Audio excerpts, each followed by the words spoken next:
오늘 컨텐츠 시작하도록 하겠습니다. 오늘은 다산 정약용 해배 200주년 기념 국제 심포지엄 사전 강의 그 세 번째 마지막 이야기입니다.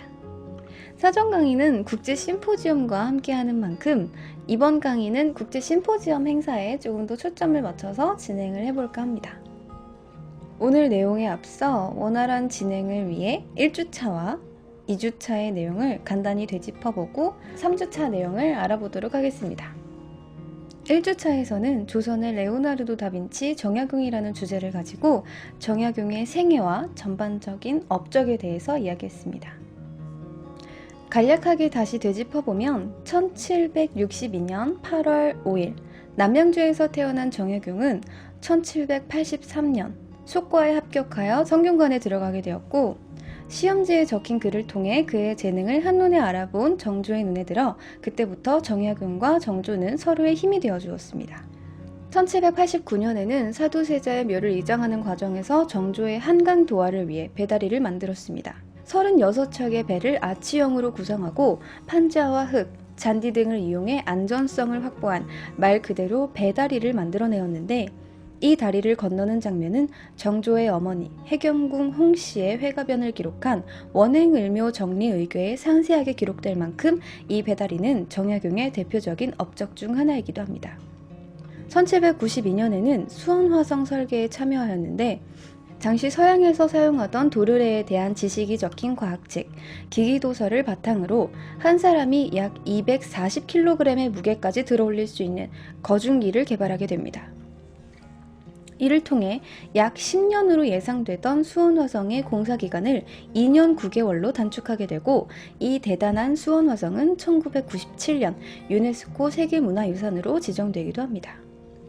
이러한 크고 작은 업적으로 신임받고 힘을 얻던 정약용이 반대 세력에 해를 입을까 걱정한 정조는 정약용을 금정으로 보내어 화를 피하게 하고 다시 한양으로 부를 기회를 엿보다가 1800년 6월 12일 책 편찬을 위해 재입궐명을 전달했으나 정약용의 입궐 하루 전 정조가 갑작스러운 병으로 승하하게 되어 이 입궐은 무산되게 됩니다.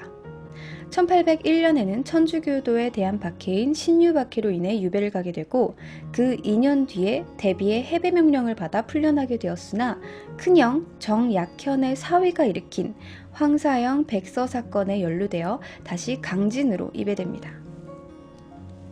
이후 정약용은 학문에만 몰두하며 수많은 저서를 남겼고 18년간 경집에 해당하는 것이 232권, 문집을 260권 저술했죠. 이것은 한국에서 한 개인과 관련된 가장 많은 논문이기도 합니다. 그리고 1818년 결국 해배되어 고향으로 돌아와 목민심서, 흠음신서 등 우리가 잘 알고 있는 서적들을 계속 저술하였고, 1836년 2월 22일 향년 75세의 나이로 사망하여 여유당 뒷동산에 안장되었습니다. 이렇게 업적으로 가득 찬 인생을 산 정약용에 대해 유네스코는 다산 탄생 250주년인 2012년을 유네스코 관련 기념일로 지정하여 한국의 사회, 농업, 정치, 과학, 근대화에 큰 영향을 미친 다산 정약용 선생의 업적을 세계인이 함께 기릴 수 있게 되었습니다. 유네스코 기념 문화인물이 된 것은 우리나라 위인으로는 최초이며, 2018년 올해에는 해배 200주년, 목민심서 저술 200주년을 맞아 그랜드 워커힐 호텔에서 국제 심포지엄이 열리게 되었습니다. 여기까지가 1주차 내용인데 기억이 잘 나시는지 모르겠어요. 상세한 내용이 더 궁금하신 분들은 1주차 사전 강의 영상을 다시 보셔도 좋을 것 같습니다. 자, 그럼 넘어가서 2주차 강의를 되짚어 볼게요. 2주차에서는 지속가능한 발전을 정약용에게 묻다라는 주제를 가지고 지속가능한 발전이란 무엇인가, 지속가능한 발전이 정약용의 사상과 어떤 연관성이 가지고 있는가를 알아보았습니다. 지속가능한 발전이란 현 세대와 미래 세대 모두가 능력을 저해하지 않으면서 서로의 필요를 충족하는 발전을 말합니다. 이러한 용어와 개념이 나온 시대적 흐름을 거슬러 올라가 보면 그 가장 첫 단계에서 레이첼 카슨의 침묵의 봄이라는 책을 발견하게 되는데, 미국의 유명 주간지 타임지에서 선정한 20세기 가장 영향력 있는 인물 100인에 선정되기도 한 레이첼 카스는 1907년 미국 펜실베니아주 스프링데일에서 태어나 작가를 꿈꾸던 소녀였습니다.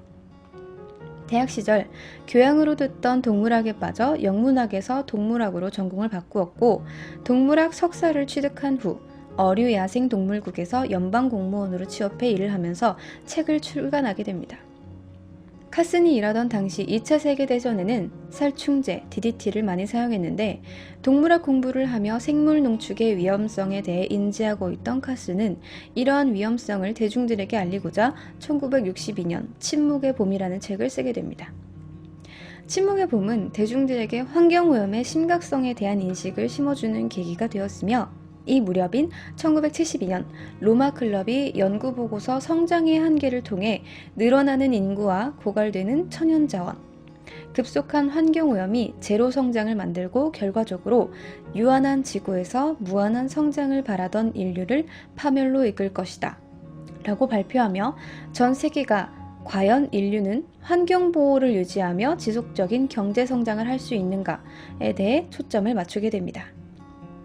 유엔은 다양한 방향으로 회의를 주최하고 또 환경전담기구를 발족시키면서 환경오염과 같은 인류의 성장 저해 요소를 해결하고자 노력했는데 그 일환으로 2000년 9월 미국 유엔 본부에서 유엔 밀레니엄 정상회의를 열고 새천년 개발 목표인 MDGs를 채택했고 이 목표는 2015년까지 빈곤과 저개발로 고통받는 사람들의 생활 수준을 개선하는 데 그 목표를 두었습니다. MDGs 이후 유엔은 그 후속 사업으로 17가지의 상세 목표를 가진 지속가능한 발전 목표를 세우게 되는데 이번 국제 심포지엄은 이 지속가능한 발전 목표를 정약용의 사상으로 해석해보고자 하는 의의를 가지고 있습니다. 국제 심포지엄은 그 중에서도 동등한 교육을 다산 정약용 선생의 교육관과 깨끗한 물과 위생, 수중 생태계 보호, 지상 생태계 보호를 과학관에, 빈곤 퇴치, 양질의 일자리와 경제 성장을 경제관에, 성평등, 불평등 해소, 평화, 정의, 그리고 강력한 제도를 인간관에 대응하여 해석해 보려는 행사입니다. 여기까지가 2주차 내용인데 이것도 잘 기억이 나시는지 모르겠어요. 마찬가지로 상세한 내용이 궁금하신 분들은 2주차 사전 강의 영상을 참고하시면 좋을 것 같네요. 자, 그럼 정말 이제 3주차 강의 다산 정약용 해배 200주년 국제 심포지엄에 대해서 이야기를 해볼 텐데요. 행사에 관련된 소개에 앞서 먼저 남양주시에서 만든 정약용에 관련된 홍보 영상을 한번 보시겠습니다.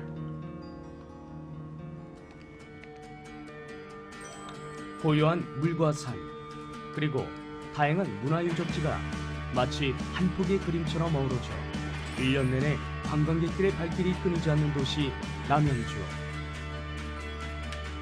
잘 보이나?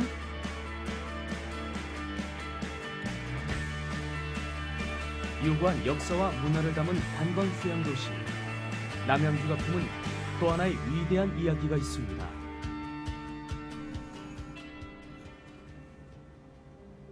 바로 조선시대 후기 실학을 집대성한 대학자 다산 정약용의 고귀한 삶의 시작과 끝을 함께한 뜻깊은 역사를 간직하고 있는 것이지요.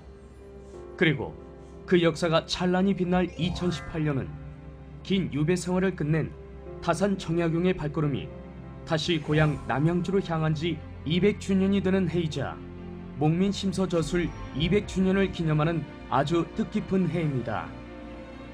북한강과 남한강이 합쳐져 하나가 된 팔당 호숫가에 위치한 마연마을. 엄청 아름답죠. 정약용이 태어나 꿈을 키우고 또 삶을 마무리한 이곳은 평생 맑고 깨끗한 세상을 가꾸고자 했던 정약용의 정신이 살아 숨쉬는 곳입니다.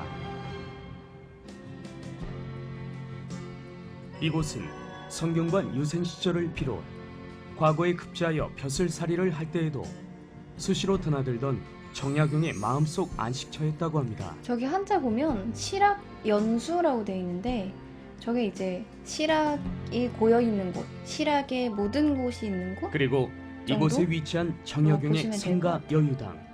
여기가 이제 여유당 정약용을 만든 다산의 곳이죠. 오래전 숨결이 그대로 느껴지는 여유당은 겨울 시내를 건너듯 신중하고 사방에서 나를 엿보듯 두려워하라는 뜻을 담아 정약용이 직접 이름 짓고 편액을 걸었다고 합니다.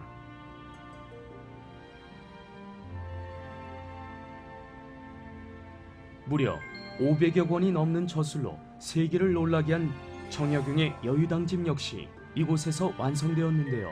인간 정약용의 시작점이자 실학자 정약용의 학문과 사상이 꽃을 피운 아주 뜻깊은 장소인 셈이지요. 운길산의 남쪽 기슭에서 고즈넉한 분위기를 자아내고 있는 사찰 수종사. 이곳은 어린 시절에 다산 정약용이 독서를 즐길 수 있게 터를 내주었던 곳인데요.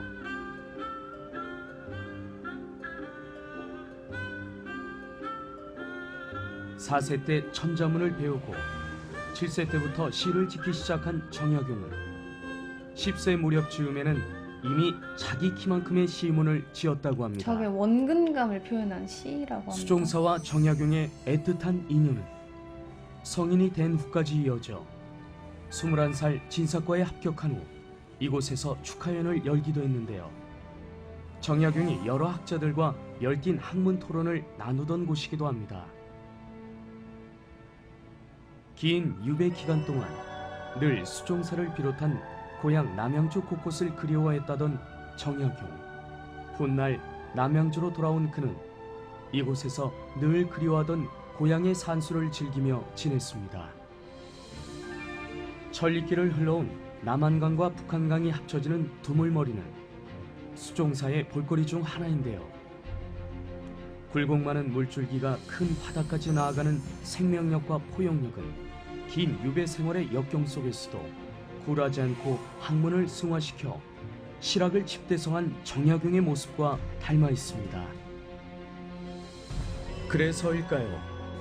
두물머리가 한눈에 들어오는 이곳에서 정약용은 다양한 저서들을 저술했다고 합니다.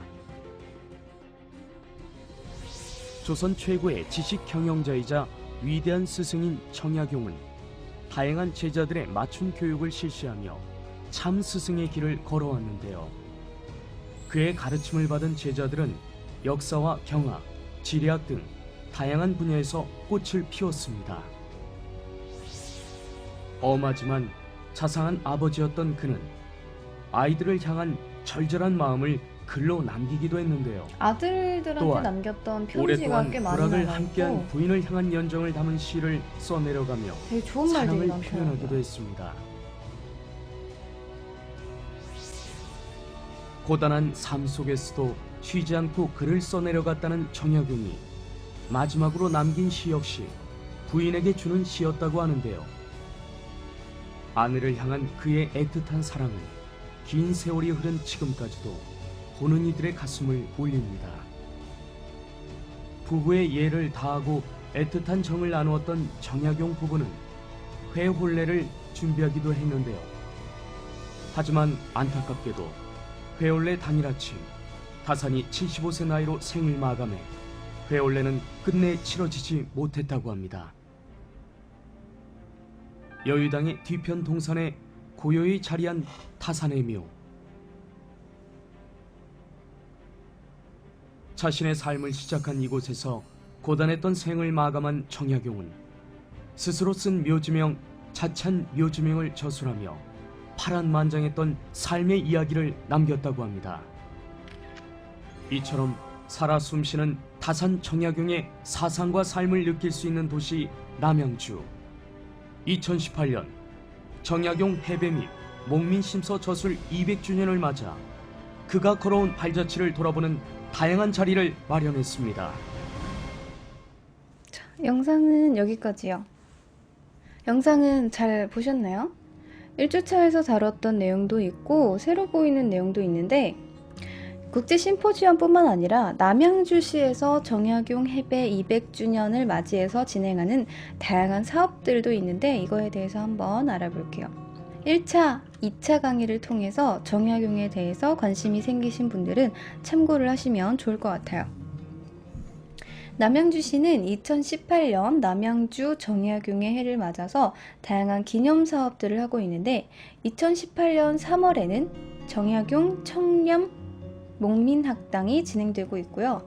전국 지자체 공직자를 대상으로 한 이 교육은 정약용의 청렴, 목민 사상에 대해서 배울 수 있는 시간이었다고 해요. 여러분들이 컨텐츠를 보면서 목민이 뭔지는 많이들 들으셨을 거예요. 그리고 4월 5일, 6일에는 저희가 함께 알아보고 있는 다산 정약용 해배 200주년 기념 국제 심포지엄이 진행되고 있고요. 그랜드 워커힐 호텔에서 진행이 되고 있고, 지속 가능한 발전 정약용에게 묻다라는 주제로 다양한 국내외 연사들이 정약용의 교육관, 경제관, 인간관, 과학 사상에 대해서 발표하게 됩니다. 최초에는 남양주시 유네스코 한국위원회 공동국제심포지엄이라는 명칭으로 진행되다가 다산 정약용 해배 200주년 기념국제심포지엄으로 변경되어서 영상물 등에서는 이름이 아직 바뀌지 않은 경우도 있다고 해요. 잘 알아보셔야 될 것 같습니다. 4월 7일에는 다산 정약용 서세 182주기 추모 제향이 진행됩니다. 일반 시민의 회혼례 행사나 아까 보셨죠? 결혼한 지 60년 되는 해 이제 다시 한번 결혼하는, 요즘 말하면 리마인드 웨딩 같은 거라고 생각하시면 될 것 같아요. 일반 시민의 회원례 행사나 여유당 테마전, 체험 부스가 운영된다고 합니다.